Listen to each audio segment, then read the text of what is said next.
I think the concept of normal is really, really interesting, because I think what it is about who's in, who's out. But the idea that motherhood is normal, I think, is something that the 20 to 25% of women are, you know, we challenge that. But to find your way as an individual through this process, to realise that normal is a mental construct, that it's not a kind of observable, objective reality. I think there is, obviously there is discomfort around powerful women in general in our societies, certainly in Anglo-Saxon societies.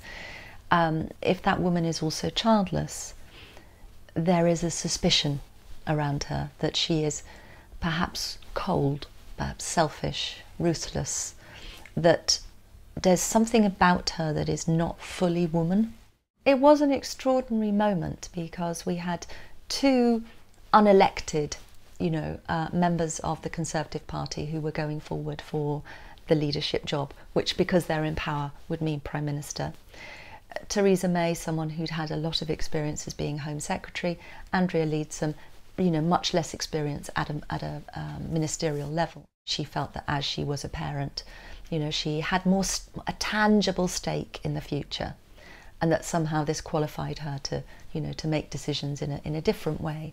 Julia Gillard, who was the Prime Minister of Australia, received the most blistering comments from Tony Abbott, who was then leader of the opposition, who called her deliberately barren, you know, and, you know, really said she couldn't be in charge of making policies that affected families because she wasn't a parent. In the UK and globally, childless women do not exist in novels, in films, as themselves, i.e. as women. They represent something. They nearly always represent bad women. If you look at fairy tales, if you look at Snow White, if you look at Disney films, if you look at Cruella de Vil in 101 Dalmatians, bad women, evil women, psychotic women, they're always childless. So we represent the deviant woman. We don't represent us.